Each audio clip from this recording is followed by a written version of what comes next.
Hello, everybody, and welcome to our first ever virtual planetarium show. Many of you have probably come to our Sky Tonight shows at the Science Center, at the James E. Richmond Science Center.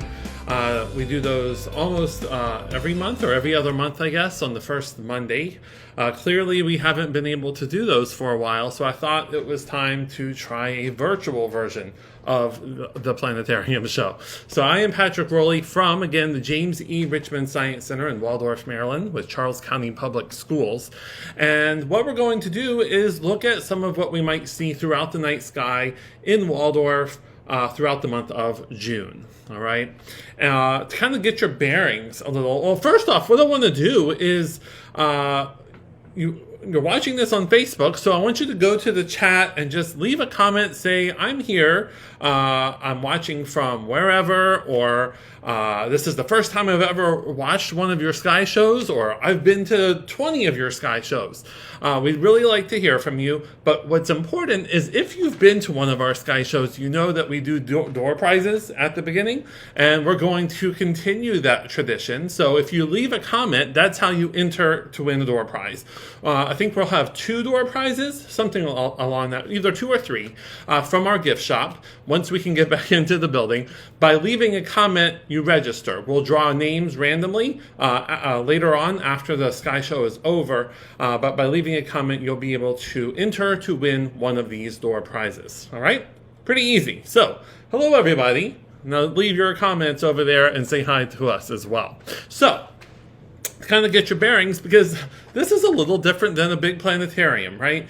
So we're looking at kind of a flat screen here. Instead of looking at our normal terrain view where we see part of St. Charles High School and the Regency Furniture Stadium, I've decided that since today is the first day of June, which for the meteorology and climatology is the first day of summer. So let's go out in the middle of the ocean and have a look around. All right. So we are literally, it's like we're out on the boat on the water. Okay. Enjoying summer.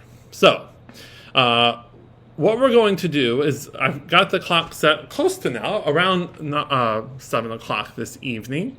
All right, we'll kind of put the clock into motion and move our view over towards the western sky where the sun is about to set. All right, so we'll speed up time here a bit and allow the sun to go on and set and bring us our dark skies and stars and planets that we can see. All right, I think that's pretty dark for us there. And the first thing I'm going to do is look at something that we can see in the night sky tonight. All right, so we're going to turn back towards the south here and look kind of really high up. And we'll see a waxing gibbous moon. That means, remember, that the moon, more of the moon will be getting illuminated, getting closer to a full moon in the coming days. But bring your attention to it because of this star here, Spica. And it's known as a spring and summer star. It's a very bright star in the sky. And once we get into like September, into the fall, you won't be able to see it. All right, so this is a true sign of summer, looking at this Spica star. And it's really easy to find tonight and tomorrow night. If I look at tomorrow, the moon's not too far away from it either. So this again is tonight. So it should be pretty easy to find in the southern sky, pretty high up. Look for the big bright moon, and just below it you'll find Spica. Now, once the moon moves on, we can still find Spica. It's a pretty bright star, and if you've been to some of the sky shows before, you've probably seen what we call some star hopping, ways to find Spica. So the first thing I'm going to do is turn back towards the northern sky. So, all right, now that we have moved kind of to the northern sky, we're going to look relatively high up in the sky this time of year and find a very familiar constellation known, of course, as the Big Dipper, or Ursa Major, right? So let's find that first. It's right over here. Now, let's do that. There we go.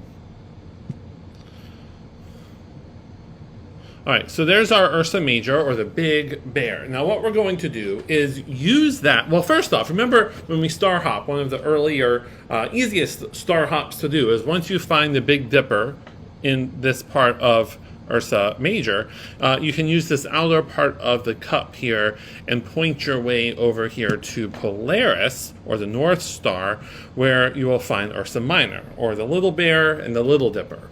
But what we're going to do is use the handle of our Big Dipper here this time, and that's going to point our way over here. You kind of arc your way, kind of follow that arc shape, arc your way over to Arcturus, right?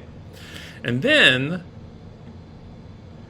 you're back over here into the southern sky, and you just drive a spike down towards Spica that we already looked at there just below the moon. All right, now it's not always going to be just below the moon, so this allows us to find Spica even when it's not right there by the moon. And this is, again, over the next couple of nights, the moon will be right there by Spica. Now, and this is in the kind of more south to southwestern sky there. So we go forward a few more days. We'll just jump to the 5th, and you see the moon as it moves across the sky. So here we are on June 5th. And at this point, we have a full moon. We had our waxing gibbous. Now it's a full moon. And this particular full moon is known as the strawberry moon. All right. Just because of when it is. And it's not going to have a strawberry color or anything like that, but it will, it's just called the strawberry moon. Now, we go forward just a few more days, and it's getting lower on the horizon for this time of day. We're close to midnight here. So if we kind of put time a little faster here, you'll see that as we go forward past midnight, the moon is going higher in the horizon, right? And you'll notice right near the moon, we have Jupiter and Saturn. All right, so for that several days, around the 7th and the 8th, you'll be able to see the moon there near Saturn. So that's the 7th, the 8th, the 9th, all right?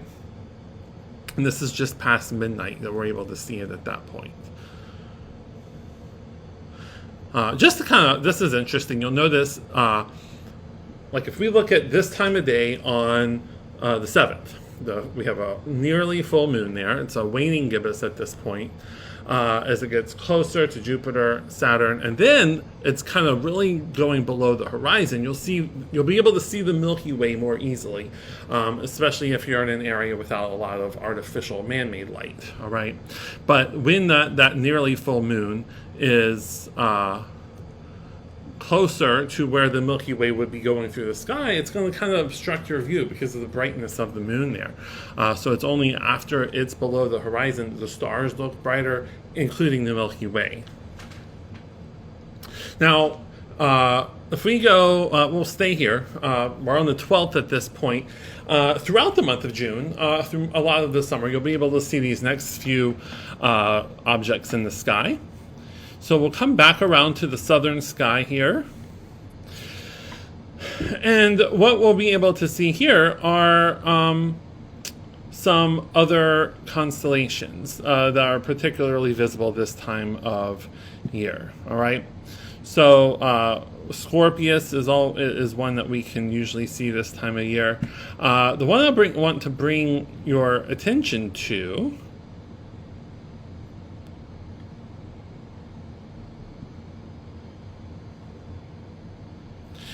is this one, or not this star, but this constellation, which at this time of day is actually below the horizon, most of it.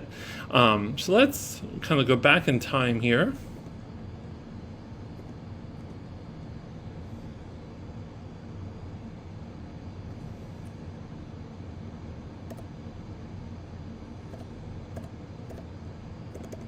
Back in time, I said. There we go. And that will allow us to see more of this constellation. And this one is known as Hydra. All right, so this one is known as the longest constellation in the sky. It's known as the giant water snake as well. And then associated with that constellation is Corvus, all right? Now, remember, this really bright star right over here is Spica. Okay, so these are all close to the Spica we looked at earlier, okay? We have Corvus, which is also known as the Crow. We have the water snake, also known as Hydra.